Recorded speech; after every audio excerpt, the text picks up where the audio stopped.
Hello guys, कैसे हैं आप लोग? आप लोग से बढ़िया होंगे। तो यार अब स्टार्ट करने जा रहे हैं हम लोग क्या, जनरल फिजियोलॉजी।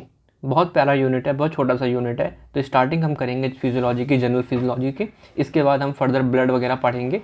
कुछ यूनिट्स मैंने बहुत प्यारे रिकॉर्ड करे तो उसको भी इंक्लूड कर लेंगे। बहुत सारी वीडियोज़ आपकी फ्रेश बनेगी फिजियोलॉजी की। बट कुछ यूनिट्स जैसे कि ब्लड हो गया, नर्व मसल हो गया, मैंने पहले पढ़ा रखे हैं यूट्यूब पे।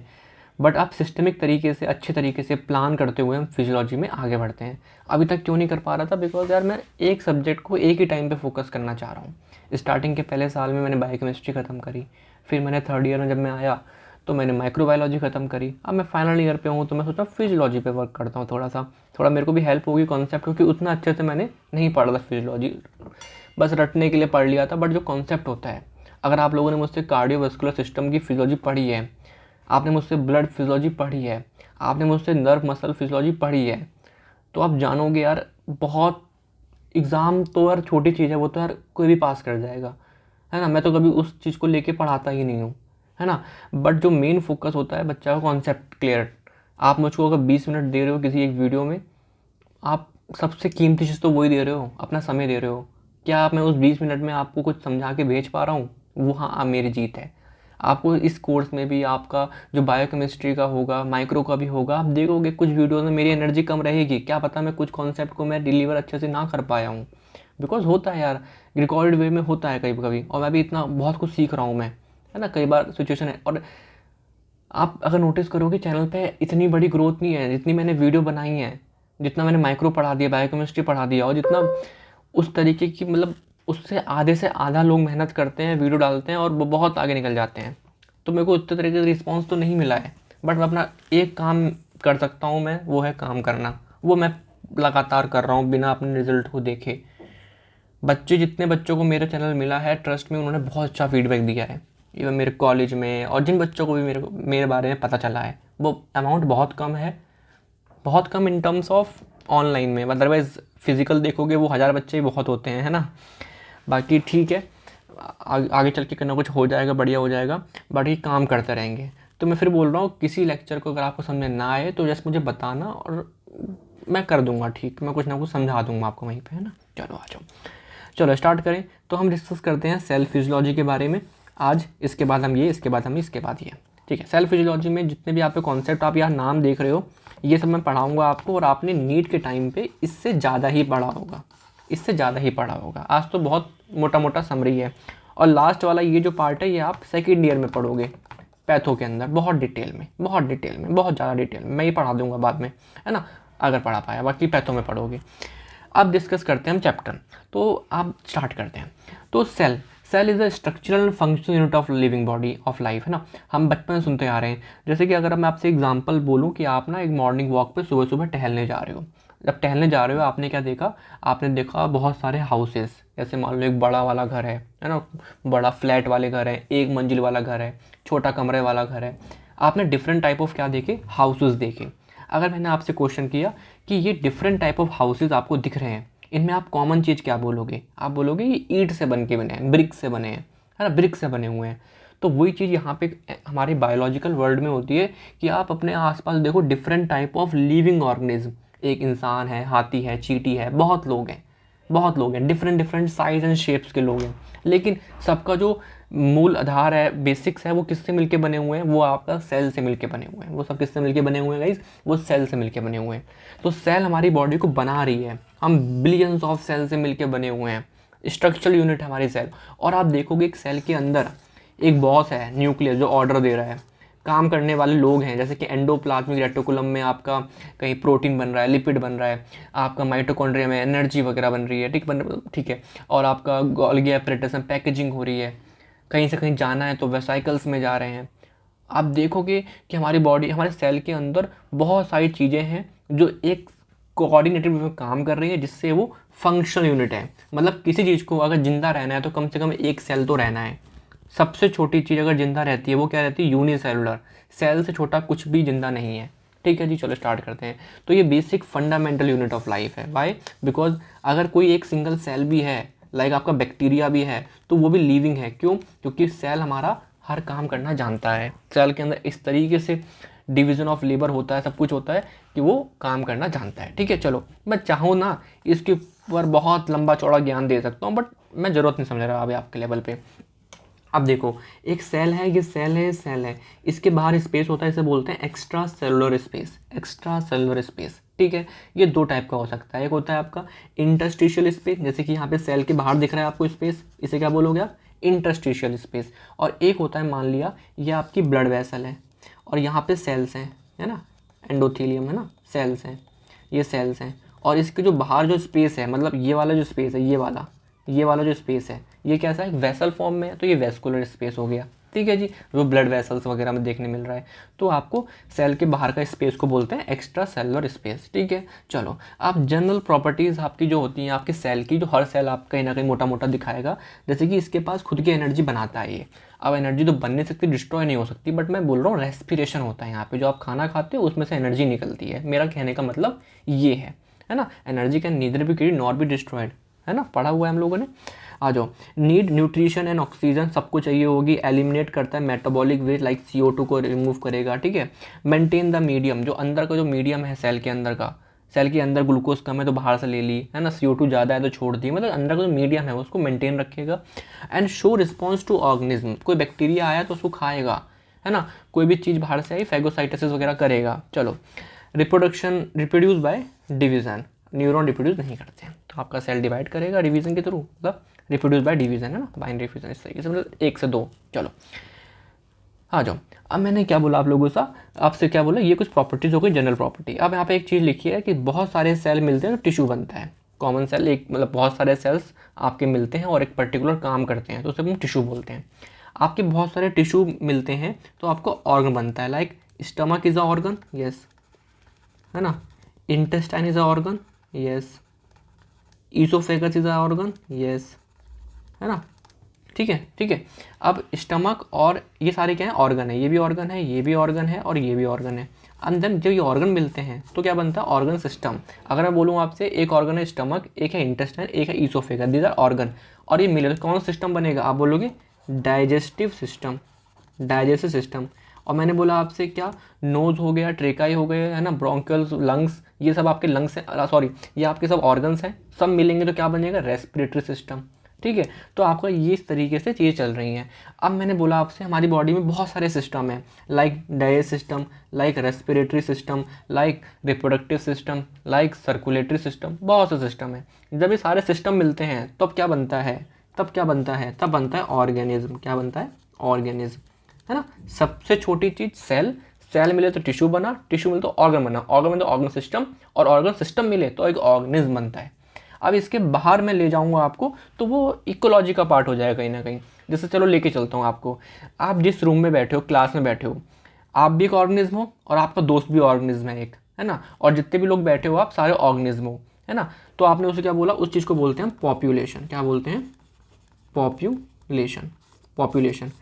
अब जिस कमरे में आप बैठे हो, एक तो आप लोग हैं और मान लो चींटी है तो वो भी पॉपुलेशन है, चींटी चींटी बहुत सारी, है ना। और मान लो छिपकली है, छिपकली की अपनी पॉपुलेशन है। और उस कमरे के अंदर अगर मैं सारी पॉपुलेशन को एक साथ बोलूँ तो क्या बोलूँगा उसको, कम्युनिटी, कम्युनिटी, है ना। चलो, अब जब ये कम्युनिटी आपकी बाहर की नॉन लिविंग चीज़ों से इंटरेक्ट करती है, धूप पानी वगैरह सब कुछ से, तो वहाँ पे बनता है इकोसिस्टम। फिर क्या बनता है, इकोसिस्टम। बट ये चीज़ें मैं क्यों बता रहा हूँ पता नहीं, बिकॉज यार मैंने जो टीचिंग सीखी है ना, बच्चों को पढ़ा के सीखा है। मैं 9th 10th मैंने बहुत पढ़ाई और आज भी पढ़ाता हूँ मैं, इसलिए थोड़ा सा मुझे आदत हो गई है वैसे ही पढ़ाने की। आ जाओ, है ना, स्पून फीडिंग करने की, हल्की सी हर चीज़ को एग्जांपल से बताने की। चलो आ जाओ, तो यहाँ पे सेल्स, बहुत ज़्यादा टाइम लग रहा है, cell, tissue, organ, organ system, आ जाओ, है ना। चलो, अब मैंने क्या बोला आपके, स्ट्रक्चर ऑफ दिस सेल। तो आपको जो स्ट्रक्चर हमें पढ़ना है पूरा, मैंने बोला आपसे, इसको मैंने डिवाइड करा मोटा मोटा, एक सेल बॉडी और एक सेल मेम्ब्रेन में। सेल बॉडी मतलब अंदर जो साइटोप्लाज्म दिख रहा है वो, और जो न्यूक्लियस दिख रहा है वो, इन दोनों को मिला के मैंने सेल बॉडी बोला। और ये जो कवर कर रहा है बाहर से, उसे बोला मैंने सेल मेम्ब्रेन। सब पता है हम लोगों को। अब आते हैं, डिस्कस करते हैं सेल मेम्ब्रेन का नाम एक होता है प्लाज्मा मेम्ब्रेन। ये आपकी outermost covering of the cell है। मैंने बोला, आप बोलोगे नहीं नहीं सेल वॉल होती है, मैंने पहले ही बोला जितना भी सेल पढ़ा रहा हूँ मैं ह्यूमन को लेके पढ़ा रहा हूँ, एनिमल को लेके पढ़ा रहा हूँ, तो उसकी आउटर मोस्ट कवरिंग आपकी हमेशा लिविंग रहेगी, वो है प्लाज्मा मेम्ब्रेन। सेल वॉल नहीं होती है, सेल वॉल नहीं होती है, ठीक है जी, कंफ्यूज मत होना कभी भी। मैं सारी बातें एनिमल को लेके करूँगा, एनिमल को लेके करूँगा, ह्यूमंस को लेके करूँगा, है ना। और सेपरेट करता है एक्स्ट्रा सेलुलर फ्लूइड जो बाहर फ्लूइड होगा और जो सेल के अंदर फ्लूइड होगा, इंटरसेलुलर फ्लूइड, ठीक है जी। और ये सेमी परमेबल मेम्ब्रेन है, मतलब ऐसा नहीं कि कुछ भी मुंह उठाया अंदर चला गया, कुछ भी बाहर से अंदर, अंदर से बाहर जा रहा है, नहीं, सिलेक्टिवली परमेबल मेम्ब्रेन है। ऐसा नहीं है कि यार इनपुट आउटपुट कुछ भी हो रहा है, ठीक है। चलो आ जाओ, अब देखते हैं कि सेल में बनती कैसे है। हमें पता है जो मेन कंपोजिशन है लिपिड, है ना। लिपिड क्या हो गया आपका, कितना रहता है, 40% रहता है, जो कि फ्लूइड इन नेचर है, इसके फ्लूइड नेचर की वजह से जो प्रोटीन होते हैं वो फ्लो करते हैं इसमें, ठीक है, जो प्रोटीन होते हैं फ्लो करते हैं। लिपिड में फॉस्फोलिपिड है, उसकी जो इस तरीके से आप देखा होगा आप लोगों ने, एक होता है हेड, मैं रफ कर दूंगा, ठीक है, हेड, और एक होता है टेल, हेड और टेल। जो हेड होता है वो वाटर लविंग है, क्या है, water loving, hydrophilic, water loving. और जो टेल है वो हाइड्रोफोबिक है, पानी से डरती है, पानी से डरते हैं, ठीक है। तो अब मैं अगर आपसे हल्का सा यहाँ पे ले चलूँ, यहाँ पर मैं आता हूँ कि एक केस तो ये है, एक केस ये है, एक केस ये है। मैंने क्या करा, पहले एक आंसर करो, क्या पानी अंदर होता है सेल के, हाँ बिल्कुल होता है। पानी बाहर होता है, हाँ बिल्कुल होता है, ठीक है। पानी अंदर भी होता है सेल के, पानी बाहर भी सेल के होता है। तो मैंने जो उस लिपिड को अरेंज करने का तरीका ढूंढा। एक तरीका ये है कि मैं सर को बाहर कर देता हूँ और टेल को अंदर कर देता हूँ, लेकिन टेल को पानी से प्यार नहीं है, लेकिन अंदर पानी मिल रहा है उसको, तो ये अरेंजमेंट स्टेबल नहीं है, गलत। दूसरा तरीका मैंने ढूंढा कि चलो हेड को अंदर कर देता हूँ, टेल को बाहर कर देता हूँ, और मैंने फिर बोला आपसे टेल इज़ अ हाइड्रोफोबिक, पानी से नफरत है उसको, है ना। तो क्या होगा, फिर से पानी मिल रहा है बाहर से, तो फिर से गड़बड़ है। तो नेचर ने क्या बोला, नेचर ने बोला ऐसा करते हैं, हम डबल लेयर लगाते हैं लिपिड की, ऐसे ऐसे, अंदर भी सर बाहर भी सर, और बीच में आपकी टेल रहेगी जहाँ पानी नहीं है, इस तरीके से। तो डेट्स क्रिएट, ये लिपिड की बाइलेयर होगी, लिपिड की बाइलेयर होगी। समझ में आ रहा है क्या। मैं चाहूँ तो बहुत ज़्यादा पढ़ा दूँ, बहुत आराम से पढ़ा दूँ, बट ठीक है, जल्दी जल्दी बोल रहा हूँ आज, है ना। चलो, लिपिड की क्या है, बाई लेयर होगी, बाईपोलर बोल, हाँ लिपिड बाई लेयर है, बाईपोलर है आपका, बाई लेयर होगी यहाँ पे, बाई लेयर होगी, है ना। एक लिपिड क्लियर ये, एक लिपिड क्लियर ये, ठीक है, एक लिपिड क्लियर ये, लिपिड क्लियर, ठीक है। मेजर लिपिड कौन सा है, फॉस्फोलिपिड, और कोलेस्ट्रॉल भी होगा जो कि इस लिपिड को चिपकाए रखेगा, पैक रखेगा। जो ये फॉस्फोलिपिड है, दिख रहा है आपको, ये इमेज देखो, ये आपका लिपिड है, ये फॉस्फोलिपिड है, इसको पकड़े रखने के लिए क्या काम देते हैं, कोलेस्ट्रॉल को भी लगा रखा है बीच बीच में, ठीक है। चलो आ जाओ, अब आते हैं यहाँ पे, क्या है फंक्शन, क्या है इसमें, केवल और केवल फैट सोल्यूबल सब्सटेंस जाएगा। जो fat soluble oxygen, CO2, alcohol, ये पास करेगी, पानी वाला नहीं पास करेगा, वाटर सोल्यूबल पास नहीं करेगा। अगर वाटर सोल्यूबल को पास करना है तो बीच बीच में यहाँ पे प्रोटीन्स होंगे, है ना, प्रोटीन्स होंगे, यहाँ पे क्या होंगे, प्रोटीन्स होंगे, उसके थ्रू पास करेंगे, चैनल होगा, है ना, पंप होगा, उसके थ्रू पास होगा। अब आते हैं यहाँ पे प्रोटीन्स, प्रोटीन कितना बना, 55% बना रहे हैं।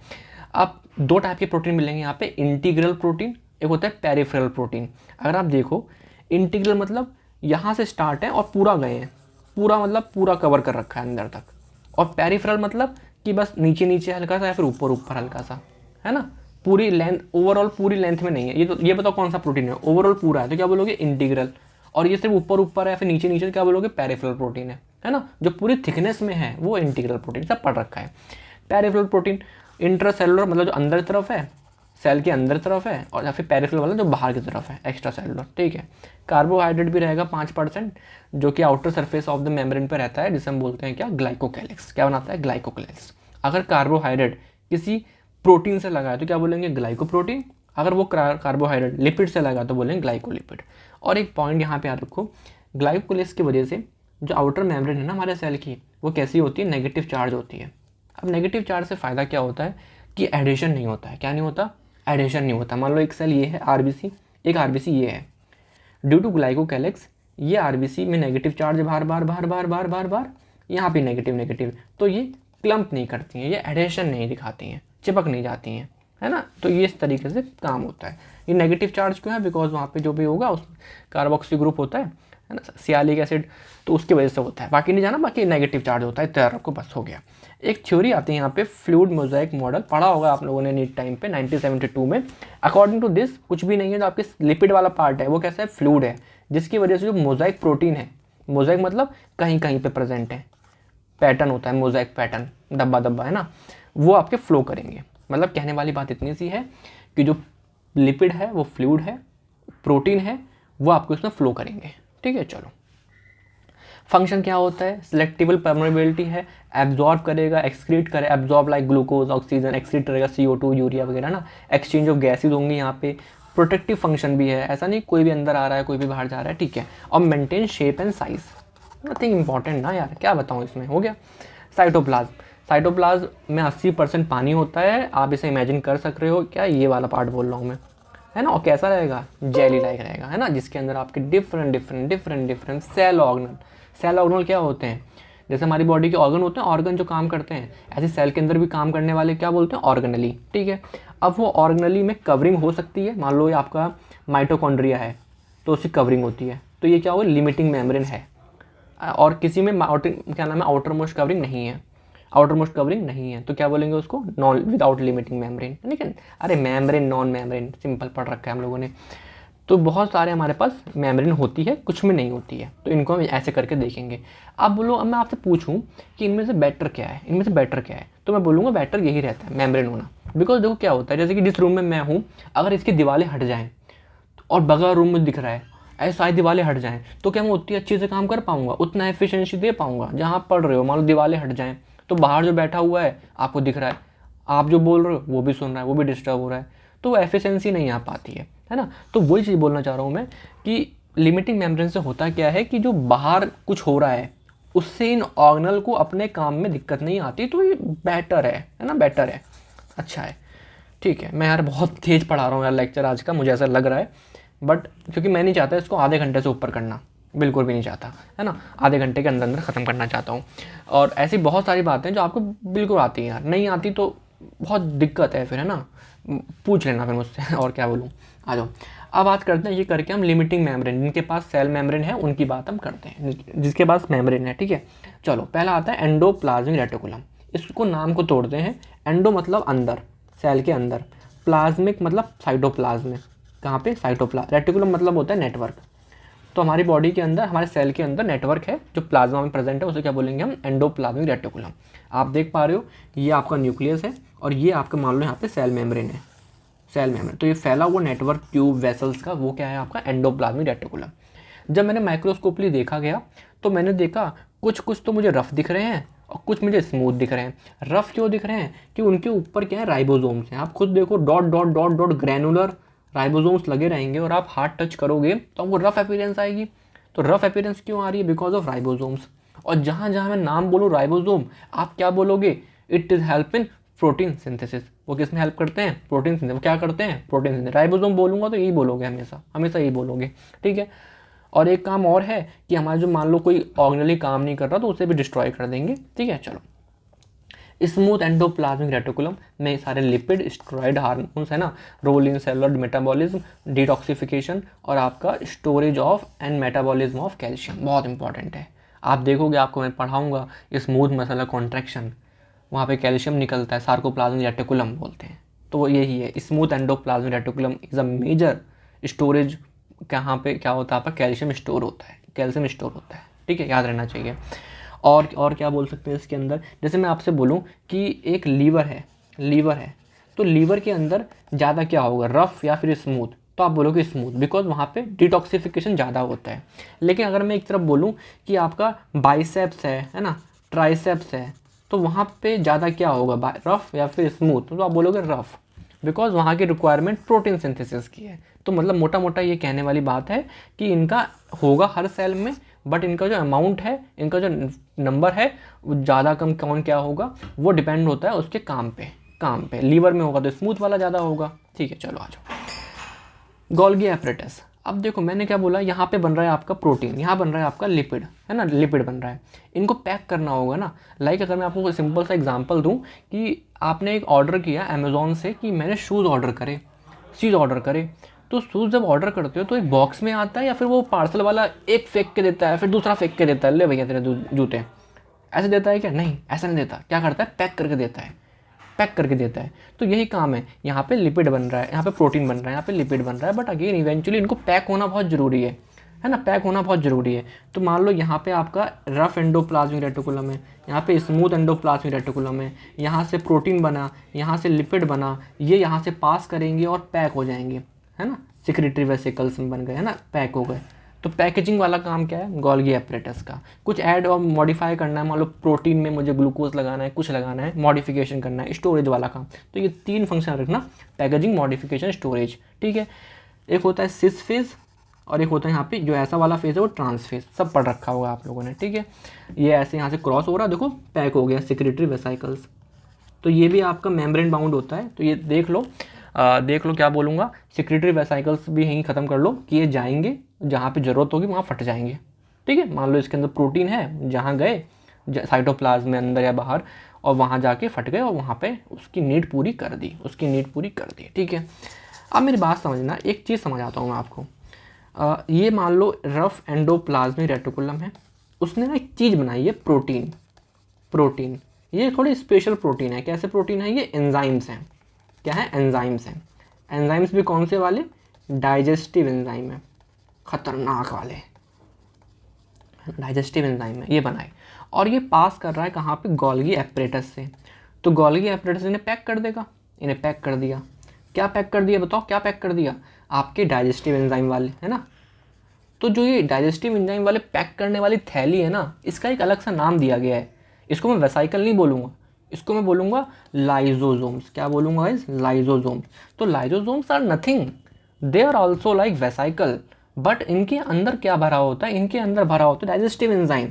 और डाइजेस्टिव एंजाइम बनता कहाँ पर है? क्योंकि एंजाइम्स आप प्रोटीन मोस्टली, तो प्रोटीन बनते कहाँ हैं? आपके आर में, ठीक है। चलो वहाँ पे देखो, ये देखो, तो डाइजेस्टिव एंजाइम कहाँ बने? आर्या ने बने, वो गोल्गी एपरेटस से बने, पैक कर दिया, तो उन्हें मैंने बोला लाइसोसोम्स बोला, है ना। लाइसोसोम्स के अंदर क्या होते हैं बताओ? डाइजेस्टिव एंजाइम्स, जैसे कि आपके प्रोटीएज, लाइपेज, अमाइलेज, न्यूक्लियस। यहाँ जाएंगे फटेंगे तो एकदम आतंक मचा देंगे, ठीक है।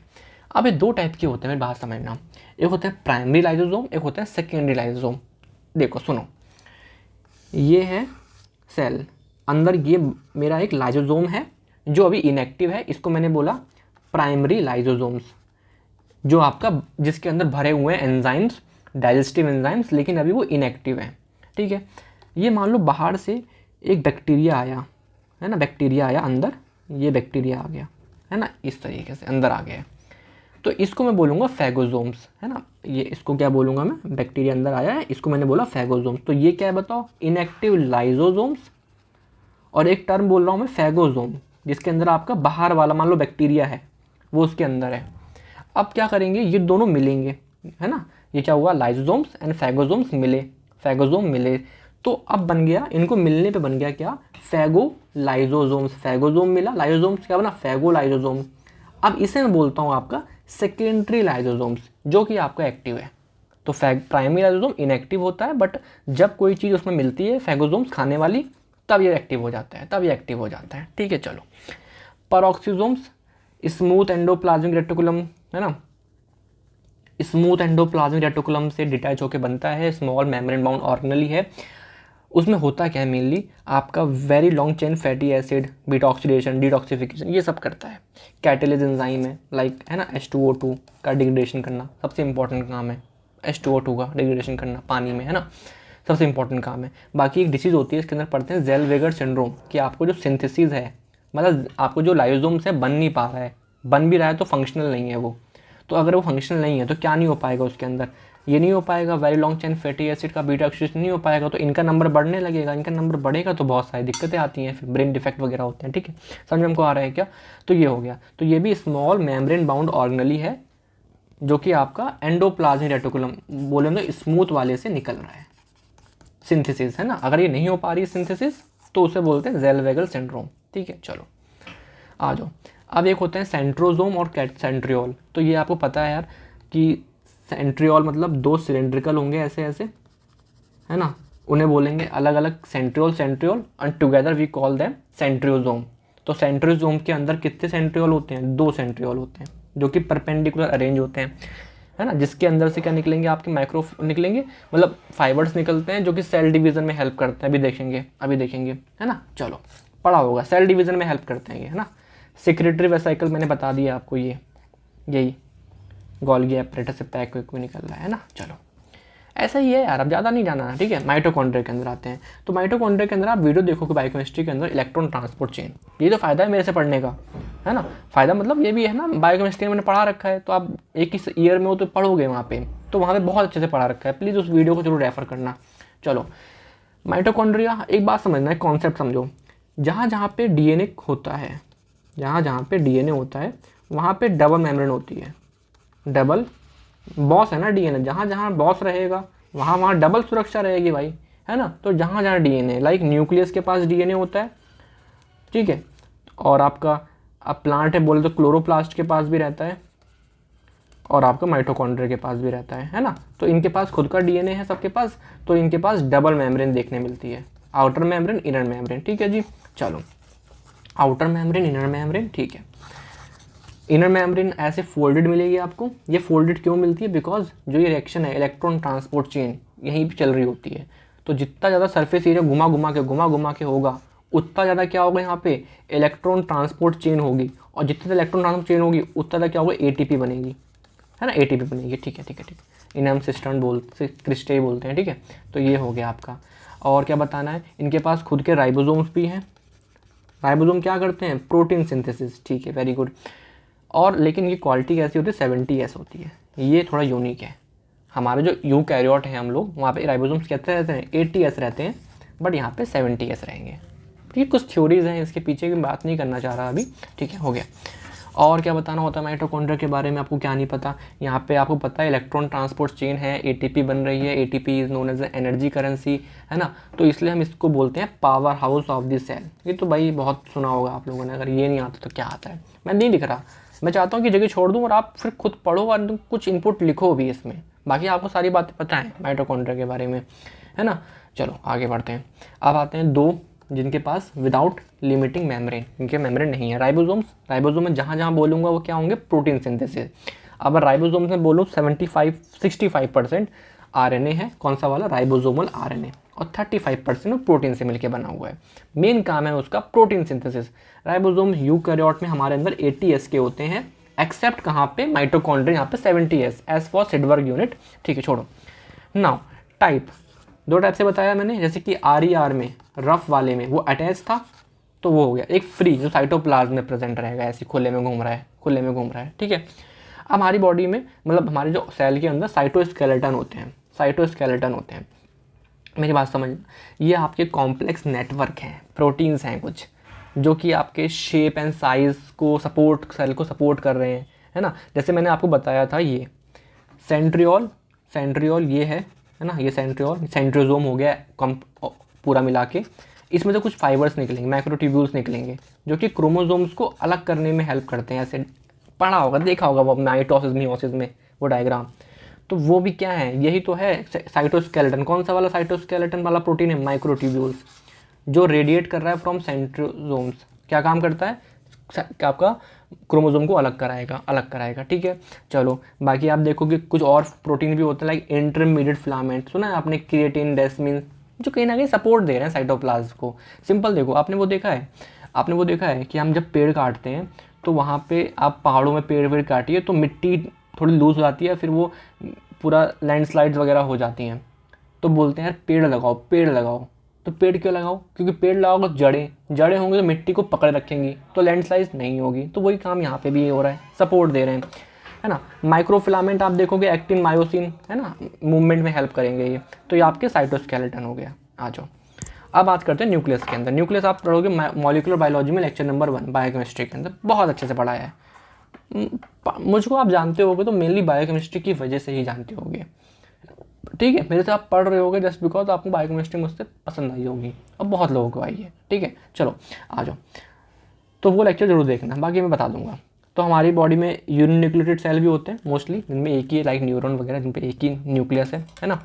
और आपके मल्टी न्यूक्लिएटेड भी होते हैं, जिसमें स्केलेटन मसल सेल्स हैं, जो कि आपके मल्टी न्यूक्लिएटेड है, ठीक है। अब ये कुछ कॉन्सेप्ट है, इनकी बात करते हैं। मैंने बोला आपसे न्यूक्लियस, ये आपका सेल है, मैंने बोला सेल के अंदर न्यूक्लियस है, न्यूक्लियस का खुद का डीएनए होता है, तो इसके पास डबल मेम्ब्रेन है, डबल मेम्ब्रेन उसे बोलते हैं न्यूक्लियर मेम्ब्रेन। और न्यूक्लियर मेम्ब्रेन में क्या होते हैं? छोटे छोटे क्या होते हैं? न्यूक्लियर पोर भी होते हैं। इन पोर का जो पर्पस होता है, मैं नहीं लिख के लाया, मैं जस्ट सुना रहा हूँ आपको, सुनो मेरी बात। है ना। इन पोर का जो पर्पस होता है जस्ट साइटोप्लाज्म का कुछ यहाँ से यहाँ जाए, कुछ यहाँ से यहाँ जाए, ठीक है।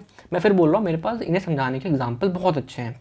अगर मैं आपको क्लास 9th में जाऊँ टॉपिक पढ़ाऊँ तो क्या ही लंबा लेक्चर लेके, क्या ही मस्त मस्त एग्जाम्पल लेके पढ़ाऊँ, बट वो नीड नहीं है आपकी, वो नीड नहीं है आपकी, ठीक है। चलो, न्यूक्लियोप्लाज्म अंदर वाला साइड, जैसे बाहर साइटोप्लाज्म है, ये अंदर क्या है, न्यूक्लियोप्लाज्म है। अब मेरी बात समझो, क्या सेल आप अपनी नेकेड आई से देख सकते हो?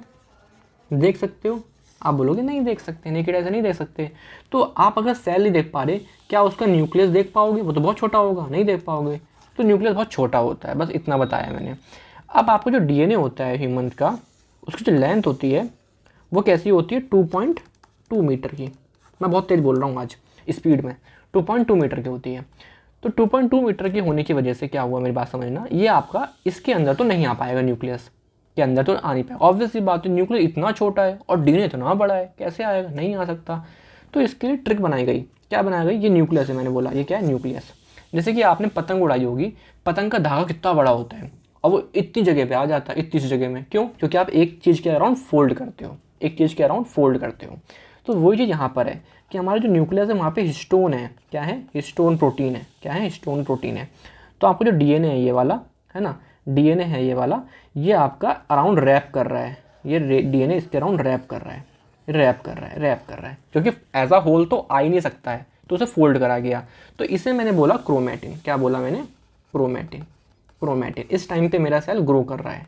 क्या कर रहा है? ग्रो कर रहा है, काम कर रहा है, जो भी लिखा है डीएनए के ऊपर वो सब कर रहा है, ठीक है।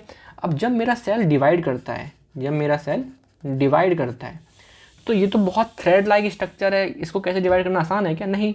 तो क्या करा जाएगा?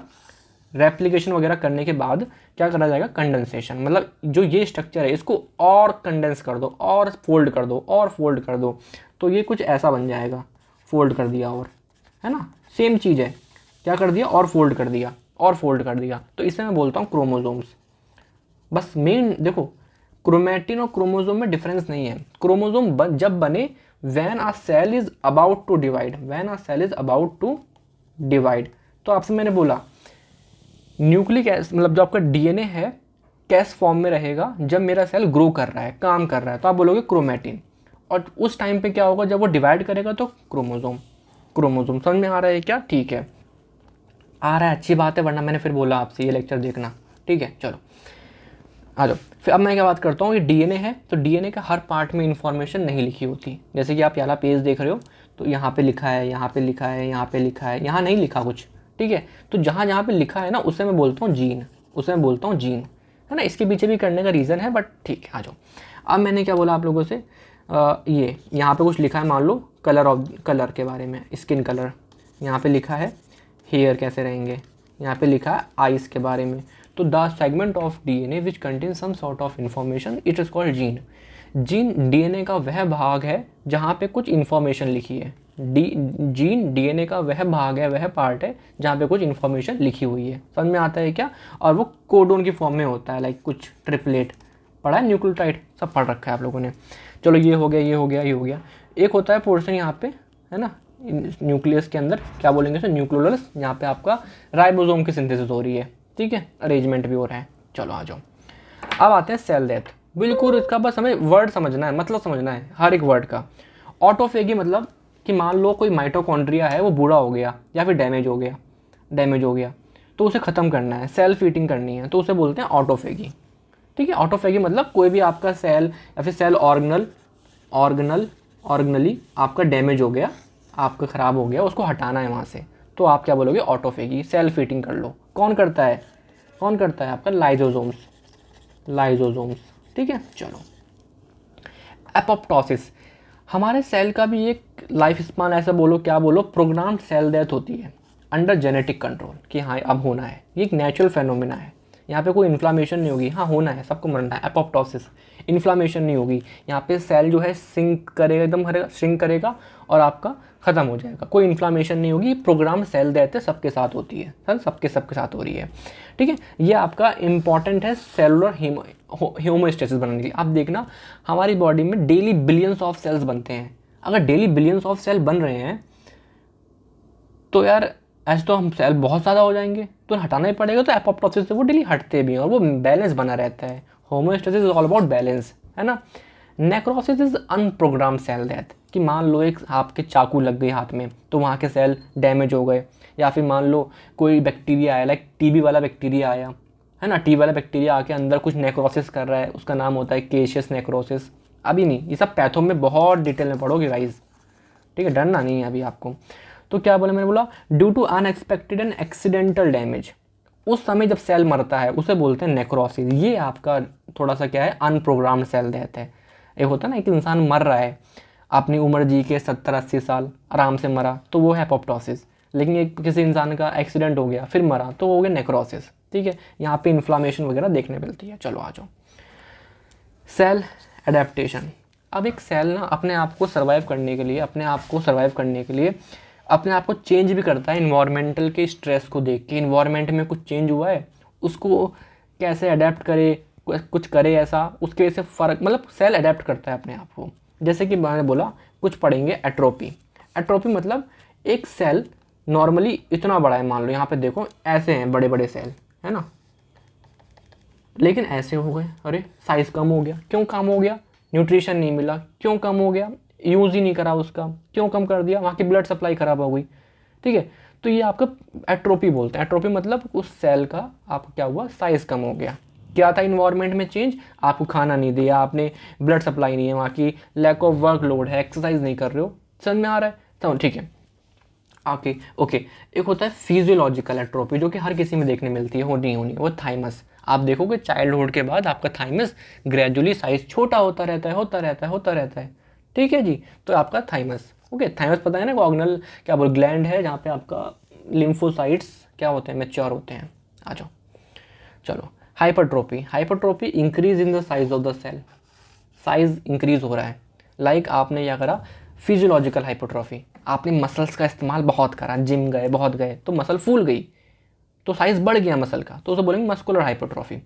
एक एथलीट है, वो क्या कर रहा है, आपका डेली बहुत भाग रहा है, कुछ कर रहा है, बहुत वर्क कर रहा है, एक्सरसाइज कर रहा है, तो जो उसका वेंट्रिकल होंगे हार्ट के, वो थोड़े बड़े हो जाएंगे। इट इज़ नॉर्मल एथलीट्स में देखने मिलता है। प्रेगनेंसी के टाइम पे यूट्रस में आपको हाइपरट्रॉफी देखने मिलती है ना, थोड़ा बड़ा हो जाता है, ठीक है ना, hypertrophy, size increase in the size, मैं फिर बोल रहा हूँ साइज में बढ़ना, नंबर नहीं।